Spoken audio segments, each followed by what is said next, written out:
Good evening, friends, and welcome to a very interesting session with Suresh Kochattil ji. Welcome, Suresh ji. Namaskar.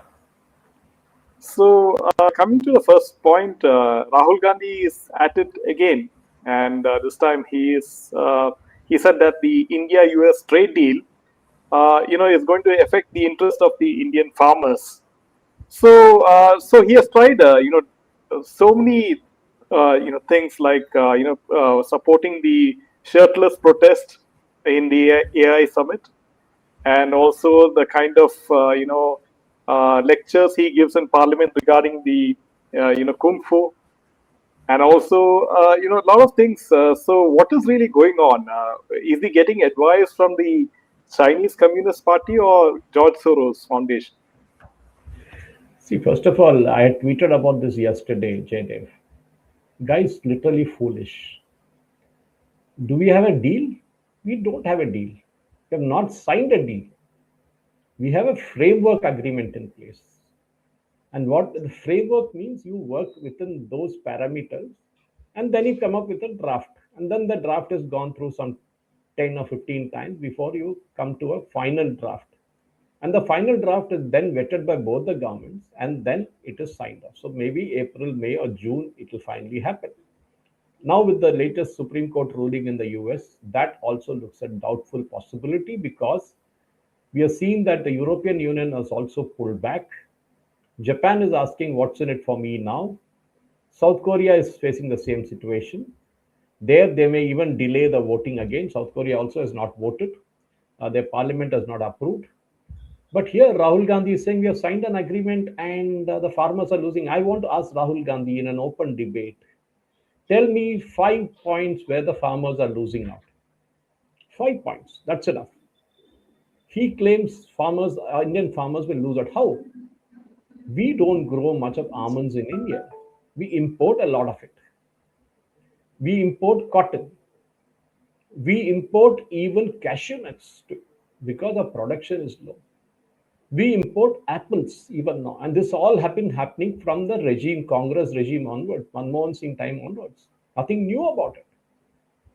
See, the idea behind the trade deal is that our products get a better access to the US market, and their products will get a better access to our market. Now, we know in any market, if there's a buyer, then there will be a seller. So if the US comes up with its apples and say, I'm going to sell it at 120 rupees a kilo or 200 rupees a kilo, and this is what it is, take it or leave it. There may or may not be buyers. There will be some buyers among the higher class people who ultra rich who can afford it. Even if you sell it at 500 rupees a kilo, they'll still buy it. So the question is, unless there is a buyer, so Rahul Gandhi is worried about how the farmers are going to get affected. How? We are not letting in any paddy come from there. We are not letting any wheat come from there. We are not letting any maize come from there. We are not letting any soya bean come from there. We are letting soya bean oil come from there, which has been happening from the Congress regime onwards. And we don't make much of soya bean oil in India.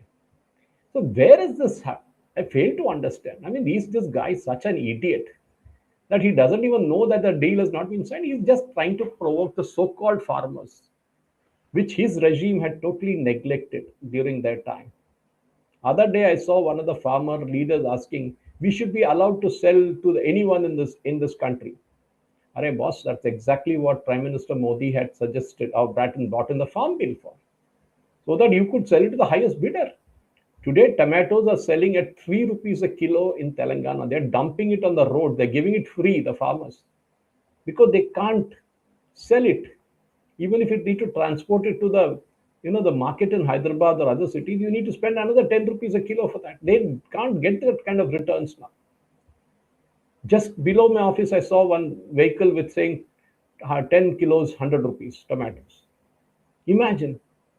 Now, if we had a processing plant, that could have been processed into a puree and then given to some hotel management college where they would pay you 50 rupees a kilo, or even a hotel for that matter, all the five-star hotels.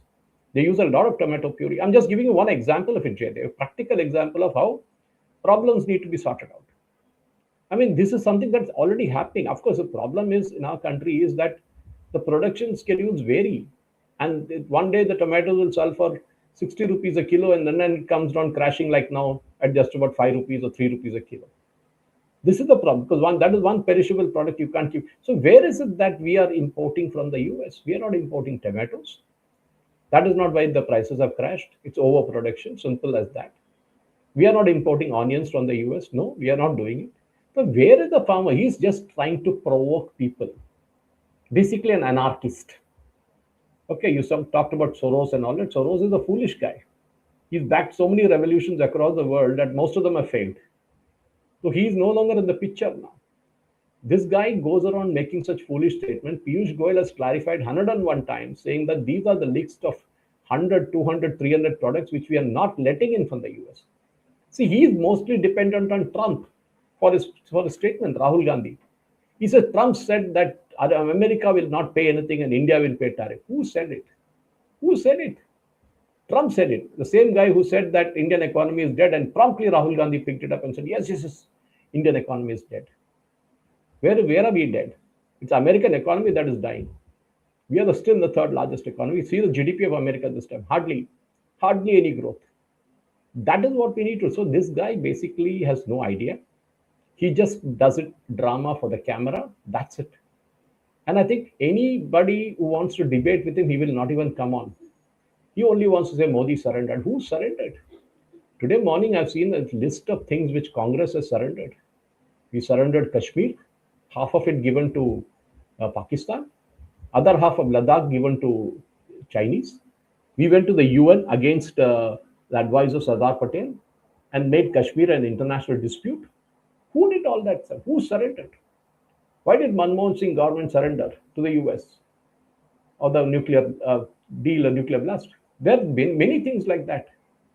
There have been a consistent policy. See, the idea of any deal, Jaydev, is to get a better access. So, see, I'll give an example. In 23-24, we exported 60,000 crores worth of fisheries products to US.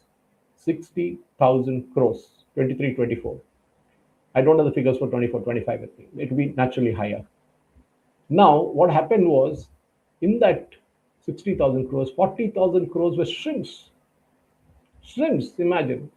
Now we have concluded a deal with EU, which should get approved in the next 6 months by their parliament after the legal vetting.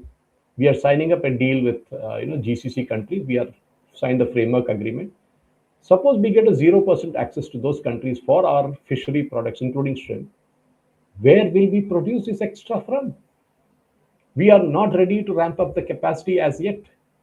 Be it Andhra side or Kerala, from wherever the shrimps are going to come from, we need to ramp up production big time. We don't have that. Same goes for textiles. They were celebrating Rahul Gandhi saying Bangladesh has got 0%. 0% for an American bought yarn is available even for us. No great deal. Now Bangladesh is also paying 15% now for everything. Now imagine the state. This is what it is all about. The problem with Trump is he wakes up one day morning and says the cat is white, and then by next day evening he says no, the cat is black now.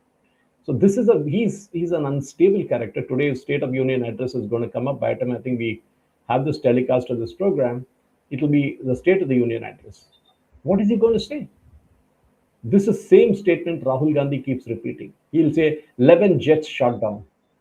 Where did we shoot down 11 jets? We have the 36 Rafales with us. Which ones did we lose?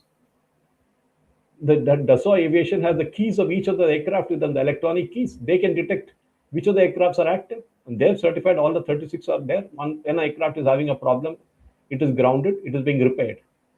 35 are active in service. Now, this is what one fails to understand. This guy is absolutely an idiot. I mean, he's unfit to be a leader of opposition. You should just give that position to Shashi Tharoor or somebody like that. This is the tragedy with this country, that we have a person like this who goes around and see what happened to vote chori now. Tell me, Jaydev, where is vote chori? Last time around, he was going around the town with vote chori, vote chori, vote chori. He's forgotten about it now. Not a word about vote chori is happening now.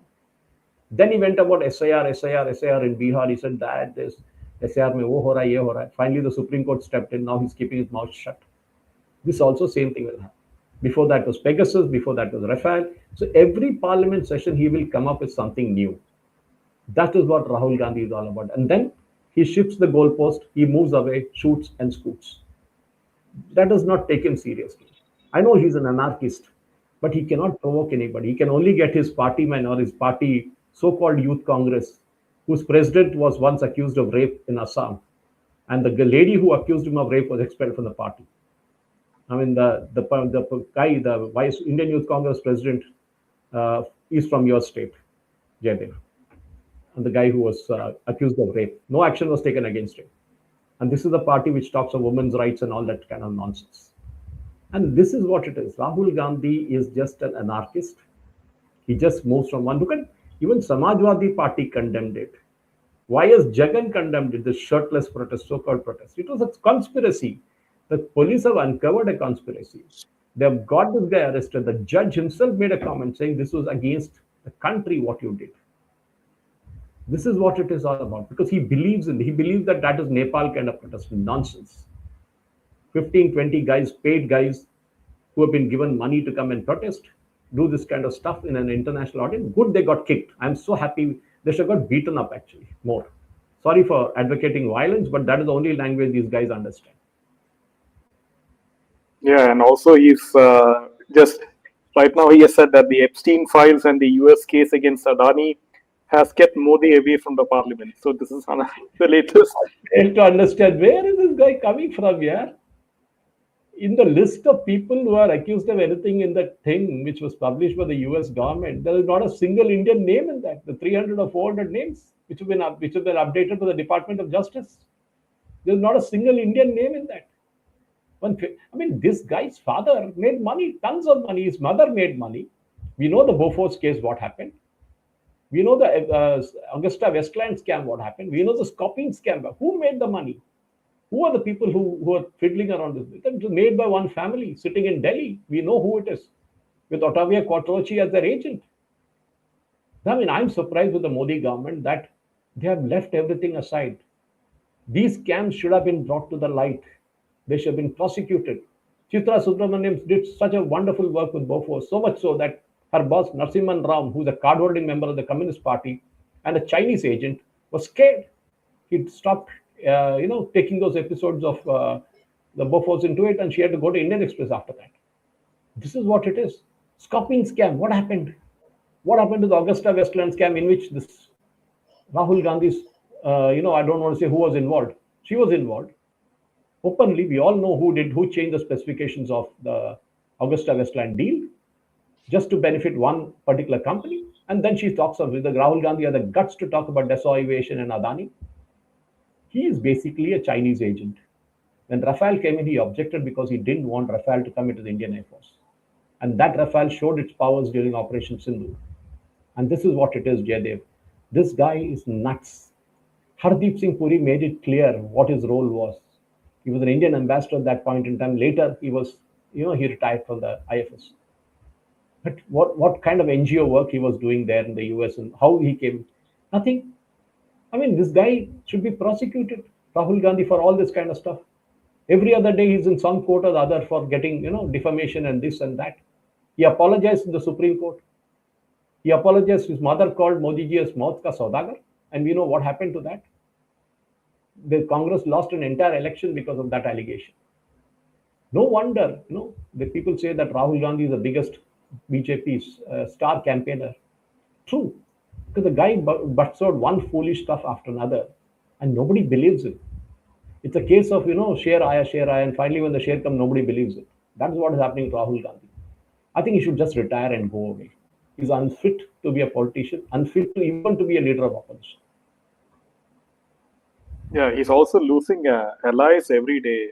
Here, like Stalin, MK Stalin is also not happy with him. Yeah, he's gone to DMDK. You saw that.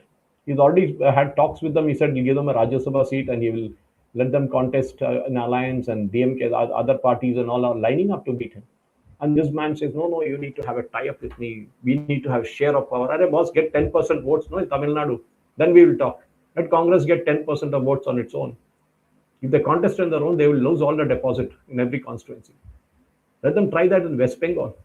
West Bengal, will the Congress win even one seat? Last time they got 0. This time also they'll get 0. That is the problem. See, we don't know how to keep allies in good humor. Okay, I'm waiting for the Uttar Pradesh election. We know what happened with RJD in Bihar. For 3 days, Rahul Gandhi kept Lalu Prasad Yadav, Rabri Devi, and their family, the entire family was there, okay, including Tejashwi, in Delhi. 3 days he didn't meet them because they wanted to discuss the alliance and the candidates. And then he disappears somewhere in Colombia after that. I mean, look at Assam. They lost their former PCC chief to BJP. The present gentleman who's the chief minister of Assam, Himanta Biswa Sharma, was a congressman till he was fed dog biscuits by Rahul Gandhi and he left the party. In any other company, if you're running a company or if you're a manager or you're an HOD, you will get fired for losing talent in your team. And here is a guy who loses not only elections but loses talent from his team. Jitin Prasada, BJP. What was his father? Everybody knows. And then having foolish guys like Sam Pitroda and KC Venugopal, I swear, and that is where I agree with Manishankar Iyer. He's a loose cannon, no doubt about it. But what Manishankar Iyer said was absolutely true. KC Venugopal cannot even win a panchayat election on his own. Okay, he will win in alliance with the Indian Union Muslim League in Kerala. That is how he got the present seat that is representing Alapura. Otherwise, KC Venugopal is a nobody in Kerala. I mean, here is the seat where Ahmad Patel used to sit. Other day, as Manishankar Iyer said, where Sardar Patel used to sit. And that seat is now occupied by an absolute nobody, zero in politics called KC Venugopal. No wonder Rahul Gandhi gets stupid advice like this. I mean, I'm so happy that it's happening because the Congress party is collapsing one after another. And it's high time, along with the communists, the Congress party is also put up in a museum somewhere so that people can understand this was a party that, which was there when India got its independence. I wouldn't say they got independence for India. No way. It was Subhash Chandra Bose who got independence for India. You can check with Clement Attlee on that. It was because of him. And these guys all claim Nehru started IIT, Nehru started IIM, Nehru started HL. Sorry, boss. HL was there long before India's independence. So you just nationalized it. That's what Nehru did. I mean, let us not get into all this debate. There'll be a lot of dirty linen that will be washed in public if Rahul Gandhi wants to. Okay? If he's worried about 5 kilometers of China coming in, what about his great grandfather who gave away 38,000 square kilometers in Ladakh to the Chinese? Who will answer for that? He doesn't have the guts to answer that question. He doesn't even talk about it, Rahul Gandhi. But he's worried about 5 kilometers, China coming in 5 kilometers. Oh, Modi is doing nothing. And we know what he did with General Narwane's book. He said, I trust General Narwane. And now Narwane said that that thing which is attributed to me by Caravan magazine is not my quote. It is some unnamed sources, nothing to do with me. General Narwane's book itself, there is an official Secrets Act in place, and Rahul Gandhi should be prosecuted. There's no doubt about it. Yeah. So, how do you think Congress will fare in Kerala election? How many seats by itself? See, Congress, I think Manishankar had a point there also. He went there and he really spoke his mind. Now think, why did Congress, which was ready to throw out Shashi Tharoor at one point in time, say a few months ago itself, decide to keep him, not just keep him in good humor? Because Shashi Tharoor is a Nair Menon, same community that I come from in Kerala. Trivandrum is a seat which is traditionally a strong Nair presence. And they need Shashi Tharoor there. Otherwise, they lose that seat. And in Kerala, unless Congress ties up with Indian Union Muslim League and dances to the tunes of Indian Union Muslim League, which is a party of Muhammad Ali Jinnah, who left it and went off to Pakistan, the remnants are there in Kerala. They control Congress. The Congress doesn't control IUML. Simple as that. That is why Rahul Gandhi and then later Priyanka contested from Wayanad, because no matter who stands there, GM Banatwala, Ibrahim Sulaiman Said, all those guys contested from those areas where IUML has hold and they won the election. They never even campaigned for a day. So Congress winning in Kerala will be because if CPM messes up it all up. They already messed up big time. But don't write off the CPM as of yet, because the Sabarimala hearing is coming exactly at the same time in the Supreme Court, the Constitution Bench, the 9-judge Constitution Bench. Of course, it's not about the Sabarimala case. It is about issuing guidelines regarding women's rights. So Sabarimala case will be decided by a smaller bench, not the 9-judge bench. But it has important ramifications, because the Sabarimala gold theft case is already going on. The Hindus are angry. The people, the devotees are angry. So which way they will vote is a big question. If BJP could win Trivandrum Municipal Corporation, get Tripunithra and win that, retain Palakkad, but they lost Pandalam, it's okay. But the fact is that if Hindus get together and vote, that will be a big thing. And remember, in this particular SIR, Jaydev, 8 lakh voters have been eliminated from Kerala. Now, you might it look like a small number for you, but in Kerala, the winning margin losing between two parties is usually 2%. And that number of 8 lakhs, even though it sounds small, is a big difference. And remember, many of those 8 lakh people who were removed from the rolls, either dead, absent, duplicate, or permanently shifted, many of them voted in the recent municipal and panchayat elections. How did they vote? How did the dead wake up from the grave and come and vote? That's a question we need to ask. So Congress winning or not winning is not a major point right now. I don't think that's an issue. We will have to see it closer to the election because it's all communal in Kerala. Congress claims to be a secular party, but it's the most communal party because they ask votes based on religion, be it in the Christian belt of Kottayam, Pathanamthitta, Vernacular, or up north in the Malappuram, Wayanad, Kasaragod districts. It's all communal. Votes just for the sake of religion. The only advantage that Congress has today is the negative image of Pinarayi Vijayan. But remember, CPM has got a dedicated cadre. They are one among the two cadre-based parties in India, the other being BJP. Because the Congress has to pay for every worker to come and work. Whereas the communist and the Congress, BJP doesn't have to do that. We have to see how much of votes BJP takes away, what is the percentage of votes BJP takes away, whether that will help the Congress or the CPM. That is going to decide who wins the elections in Kerala. Jaydev. Yeah, coming to the next point, this is a huge controversial point is that the Kerala Story 2 is going to release on February 27th. And now Rajiv Chandrasekhar has no plans to watch this particular film because he wants to steer away from any political controversy surrounding this film. And also, the Kerala High Court has asked the makers to, screen the film before release. So the Kerala High Court. So this is, creating a lot of controversy, and in Kerala especially, isn't it? This film. The Kerala High Court did not say anything like that. Just to clarify, the pre-lunch session, the judge wanted to see the movie. The producers declined in the post-lunch hearing. They said once the CBFC certification has been given, the Supreme Court judgments make it very clear that no court can stop the screening of a film. So the Kerala High Court has no authority to stop the screening of Kerala Story to whatever be it. Once the censor board has given a certificate, the Supreme Court itself has said if you don't like a movie, don't watch it. Simple as that. They tried the same trick last time. Once they lost in Kerala High Court, the same guys went to Madras High Court and tried their luck there. They failed there also. Well, Rajiv Chandrasekhar has his own reasons for not watching it. I fail to understand. If he doesn't want the Hindu votes, then he should openly say that I don't want the Hindu votes. Because you're not going to get the Muslim votes by, not watching Kerala Story Part 2. This is the problem. BJP has this amazing talent of shooting itself in the foot. And Rajiv Chandrasekhar is doing that. His news channel, Asianet News, is a total rabid anti-BJP channel, anti-Hindu channel for that matter. He has no control over it. He allows it to spew venom against Prime Minister Modi every day.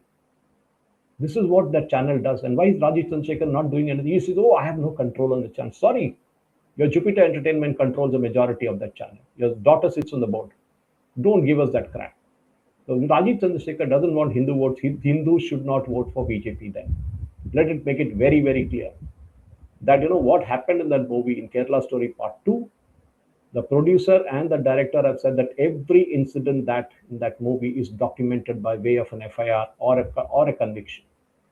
And they're ready to remove that scene if proved otherwise. And their censor board had asked them scene by scene proof, and they had provided it. That's how the movie got cleared.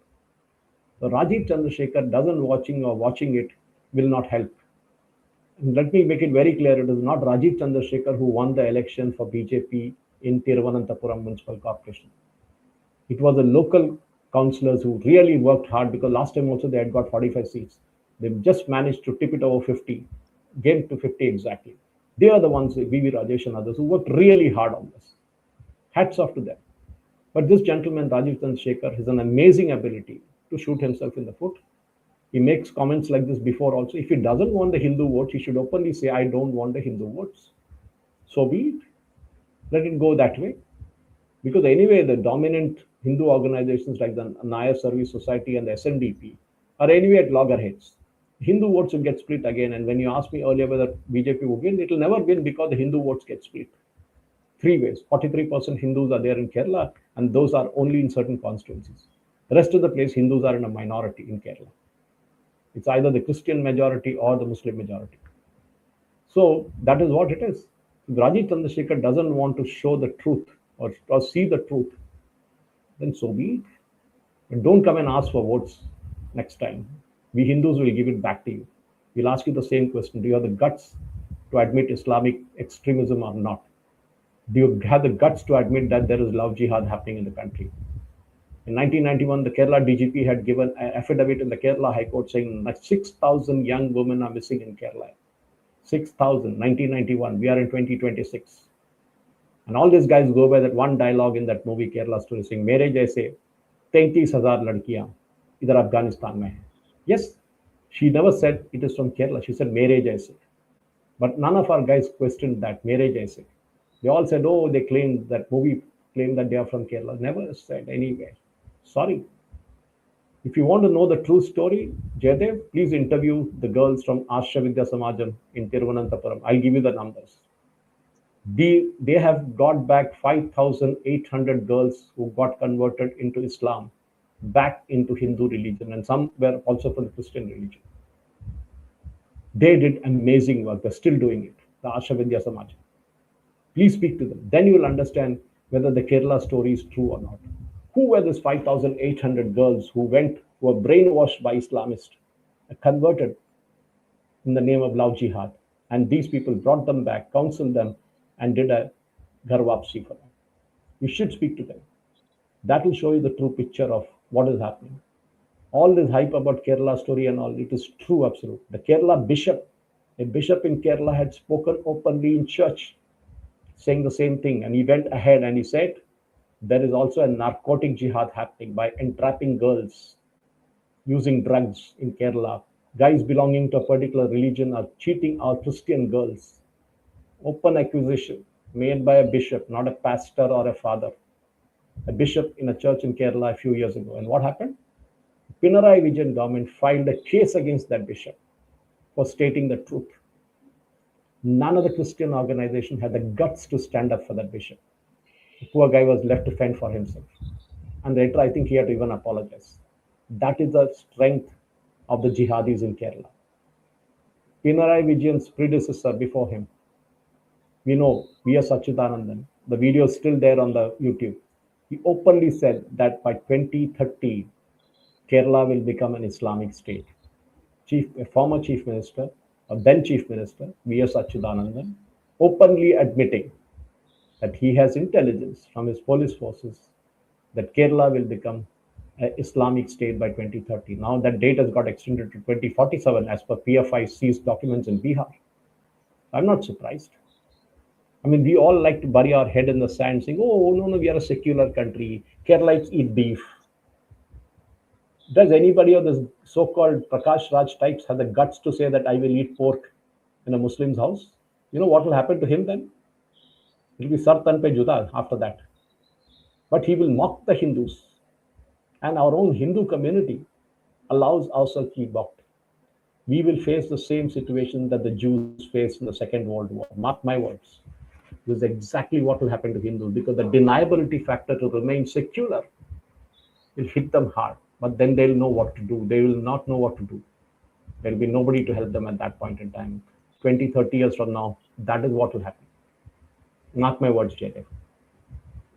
Yeah, and also, the sad part is even the majority of Hindus in Kerala, they will either vote for UDF or, the Communist Party, not BJP. Yeah, I told you, I said, it's a one-third split. There's 43 or 44%. We don't know. The latest census might even throw up a lower number. And there are hardcore communist voters who are there, who've been voting from generations, from three generations, they will vote for them. Then there is this Congress ecosystem, which has so-called secular, and the NS is trying to play here and there. They have the least guts to say that we will support Hindus, will support BJP. He doesn't say that. Nair Service Society, Sukumaran Nair doesn't have the guts to say that. Nor does the SNDP, which at least now is talking about Hinduism. The problem is that Hindus are divided. This has been our bane from the time. That is why the Afghans ruled us, the Mughals ruled us, the British ruled us, the French ruled us, the Dutch ruled us. We will never learn. We will remain a divided house in the name of secularism. Secularism means anti-Hinduism in India. It is not so in Britain from where it started. It means the church and the state have no connection. One doesn't interfere in another. But in India, the endowments department, the HRNC, and the Devasams run the temples. And yet, we call ourselves a secular government. Nonsense. Yeah, because I've been seeing some Kerala influences, and they make this beef curry and paratha as a very big fashionable Let thing to them do. try this in North India. Let them go to Uttar Pradesh and try that out. They'll get thrashed on the roads. There have been, I'm just reading certain comments in social media and also from technical, many recruiters talking about this, saying that when a Malayali is coming getting recruited, those recruiters are being told again and again and again. I mean, I'm talking of normal guys even getting a job in places like Mumbai and Delhi and other places. Double check this guy. Okay, this is a scary thing. You won't believe it. When the Communist Party, EMS Nambudri Pad was there, the first elected communist government in the world, any candidate who qualified for the civil service from Kerala had to undergo a secondary check. Even West Bengal, what was there, secondary check. That means you had a special police check to check your background if you're a communist. Nehru introduced that. The so-called secular Nehru did that because that is how the suspicion was. I mean, guys in Kerala are leaving Kerala in droves. In droves, they're going to Europe, they're going to US, they're going to Australia, they're going to Canada, wherever it is. Today, Kerala is becoming an old age home, just like West Bengal. Half the more than 30% of the homes in certain districts are closed. Big houses locked up because they don't want to stay in Kerala. Guys like me are working outside Kerala. That is the problem. But a communist will say, oh, we have great education system. Agreed, but you didn't do it. It's the Maharajas who did it. They introduced free education for girls. Oh, we have great healthcare system. Arey, boss, Ayurveda was there from the Raja Maharaja times. You guys just maintained it that way. That's it. No doubt, healthcare is good. But then, why did more than 2,000 hospitals in Kerala, private hospitals, close down, clinics closed down in the last 2 years? There's a report in the, I think, Times of India or Indian Express on this. Why? You need to ask this question. People are going to private hospitals in Kerala because the government hospitals suck. We saw the other day, there was a lady whose stomach forceps was left behind. For 5 years, she was struggling with the pain, and finally she discovered that the doctors have forgotten about. I mean, it might be a human error for all you know, but don't tom your healthcare system so much that people in northern Kerala go to Mangalore for treatment. If your healthcare system is so good, primary healthcare, I admit, is great in Kerala. But beyond it, no. It doesn't work at all. You have all the big names hospitals today in Kerala. Why? Because the basic healthcare system is failed. The people who have money are ready to pay today and get good treatment. And that is what is happening. Yeah, and that was a wonderful session, That Suresh. is one of the main points I want to emphasize again. Yeah, Jaydev, Kerala's healthcare is good. There's no doubt about it. But don't rest on your laurels. Education system is good till the 12th class. Today, I went to Kalburgi the other day in Karnataka and Kalburgi and that Central University there. There are 700 students from Kerala studying there. I mean, why not in Kerala? I don't know. There are so many of them studying in English and foreign languages university here in Hyderabad. So many studying in Delhi. Okay, students have every right to go anywhere they want to study. But first, improve your advanced education in Kerala. Beyond graduation, there's nothing much left there in that state. Employment, less said the better. Kerala does only 2% of its software exports in the country. Kerala contributes only 2%. And the first info park was built before even Bangalore and Hyderabad had got into act. But they got left behind because they had hartal the other day. Which IT company will set up the force? Will set up the company there? Industries Minister Rajiv needs to clarify. He went to Davos. Arey boss, you have a hartal. You shut down everything. You don't allow people to take out the vehicles. How will the IT companies run? How will the ITES run? How will the other companies run? This is the problem, and this is where the tragedy is all happening. Really. Yeah, even the in God-forsaken places like Iran, you have Kerala medical students going there as well for studies. Yes. I mean, Iranian system, education system, for all you might criticize it, one of the best in the world. 98% of the Iranian women are educated beyond postgraduate level. Amazing for a very, very, what do you call a kind of Sharia kind of country. You have the best education, no doubt about it. The problem is simple. You have not created, it's like those movie, Mohanlal's movie, Varavel or Mithunam, where a guy who buys a bus goes mad because that's how the system runs in Kerala. The guy who wants to start a biscuit factory in the movie Mithunam really again is driven up the wall because you don't allow an industrialist to function. You saw that in Karnataka the other day, helicopter unit. One of your MLAs wants to go and demolish the helicopter unit. Imagine. And then Siddaramaya and DK Shivkumar wants to invite industrialists to Bangalore. The culture is spreading across that you are destroying the entire system. I mean, Bangalore was supposed to be a place to invest, and now with this kind of attitude, will anybody come and invest? At least, thankfully, that's not there in where I am in Telangana. At least it's not come till now. It has not come here. Hopefully, it should not. But if you continue to insist, no, no, no, locals should get employment, outsiders should not be given employment, then forget it. The school, the reason why Indian School of Business relocated from Mumbai to Hyderabad was because of Balasaheb Thackeray's insistence that Maharashtrians should be given admission in that. Today, ISB is in Hyderabad, one of the premier management institutes. Simple as that. If you start insisting on this kind of stuff, industry will go to the best country in the world. Forget even India. They will not invest even in India for that matter. Yeah. So that was a very nice session, and we'll see you again next week. Thanks, Sureshji, for coming. Thank you. Thank Thank you. you. Thank you. Jai Yeah, Hind. Jai Hind.